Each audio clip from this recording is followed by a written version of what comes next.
ಇವತ್ತು 8ನೇ ತಾರೀಕಿಗೆ ನಡೆದಂತಹ ಘಟನೆಗಳನ್ನು ನೀವೆಲ್ಲ ಸಾಮಾಜಿಕ ಜಾಲತಾಣಗಳಲ್ಲಿ ಮಾಧ್ಯಮಗಳಲ್ಲಿ ನೋಡಿದಂತವರಾಗಿದ್ದೀರಿ. ಆ ಹೆಚ್ಚು ಏನೇನು ಸಮಯವನ್ನು ತೆಗೆದುಕೊಳ್ಳೋದಿಲ್ಲ. ನೀವು ಬಿಸಿಲಾಗ ಕುಂತೀರಿ, ನಾನು ಬಿಸಿಲಾಗ ಕುಂತೀನಿ. ಆದ್ರೆ ಅನ್ಯಾಯ ಮಾಡಿದ್ರೆ ಹೋಗಿ ನಿರ್ಣಯ ಕುಂತ ತಿಂತಾರ, ಹೌದಲ್ಲ? ಇಲ್ಲಿ ನಾವು ಹೇಳೋದಿಷ್ಟೇ, ನಮ್ಮವರಿಗೆ ನಾವು ಒಕ್ಕಟ್ಟಾಗಬೇಕು. ಇಂಥ ಆಪತ್ತು ಬಂದಾಗ ಅಷ್ಟೇ ಒಕ್ಕಟ್ಟಾಗಬಾರದು.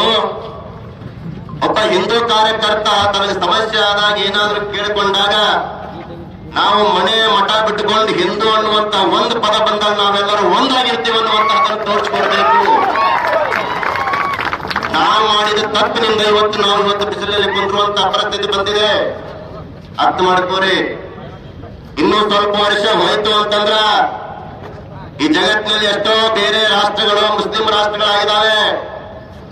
ನಮ್ಮ ಈ ಜಗತ್ತಿನಲ್ಲಿರ್ತಕ್ಕಂಥ ಒಂದೇ ಒಂದು ರಾಷ್ಟ್ರ ಹಿಂದೂ ರಾಷ್ಟ್ರ, ಅದನ್ನು ಕೂಡ ಕಳ್ಕೊಳ್ಳುವಂತಹ ಪರಿಸ್ಥಿತಿ ಬರ್ತದೆ. ನಾವು ಒಕ್ಕಟ್ಟಾಗಲಿಲ್ಲ ಅಂದ್ರ ಇವತ್ತು ನಾವು ಕಾಕಿ ಬಟ್ಟಿ ಹಾಕಿರುವಂತವ್ರನ್ನ ನೋಡಿ ಹೆದರಾಕತ್ತೀವಿ. ಅವ್ರು ನೋಡಿ ಹೆದರ ಜೊತೆಗೆ ಮುನ್ಸಿಪಾಲಿಟಿ ಅವರು ಕಾಕಿ ಬಟ್ಟೆ ಹಾಕೊಂತಾರೆ ಗೊತ್ತಲ್ಲ, ಅವ್ರು ನೋಡಿ ಹೆದರುವಂತ ಪರಿಸ್ಥಿತಿ ಬರ್ತದೆ ನಾವು ಒಕ್ಕಟ್ಟಾಗಲಿಕ್ಕಂದ್ರ. ತಿಳ್ಕೋರೆ.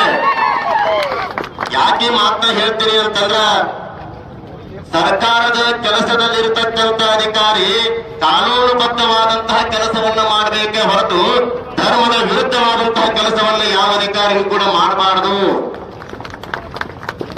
ಯಾವುದೋ ಒಬ್ಬ ಮಂತ್ರಿಯ ಯಾವುದೋ ಒಬ್ಬ ಶಾಸಕನ ಮಾತನ್ನು ಕೇಳಿ ಒಂದು ಧರ್ಮದ ವಿರುದ್ಧ ನೀನು ಕೆಲಸ ಮಾಡ್ತೀಯ ಅಂತಂದ್ರ ಒಬ್ಬ ಶಾಸಕ ನಿನ್ನ ಮನೆಗೆ ಪಗಾರ ಕೊಡಂಗಿಲ್ಲ. ನಾವು ಕಟ್ಟಿದಂತಹ ತೆರಿಗೆ ಹಣದಿಂದ ನೀವು ಪಗಾರ ಕೊಡ್ತೀವಿ ಅನ್ನೋದು ಅರ್ಥ ಮಾಡ್ಕೋಬೇಕು. ನಮ್ಮ ರಕ್ತ ಕುದಿತಾ ಇದೆ, ನಾವು ಒಕ್ಕಟ್ಟಾಗ್ತೀವಿ.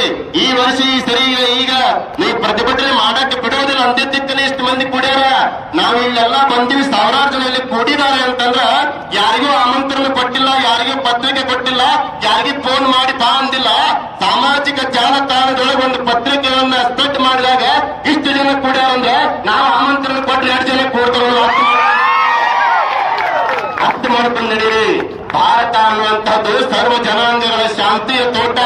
ನಾವು ಶಾಂತವಾಗಿದ್ದೀವಿ ಅಂತಂದ್ರೆ ನಮ್ಮ ಸಮಾನತೆಯಿಂದಿದೀವಿ ಅಂತ ತಿಳ್ಕೊಂಡಂದ್ರ ಇವ್ರು ಹೆದರ್ತಾರಂತ ತಿಳ್ಕೊಬೇಡ್ರಿ.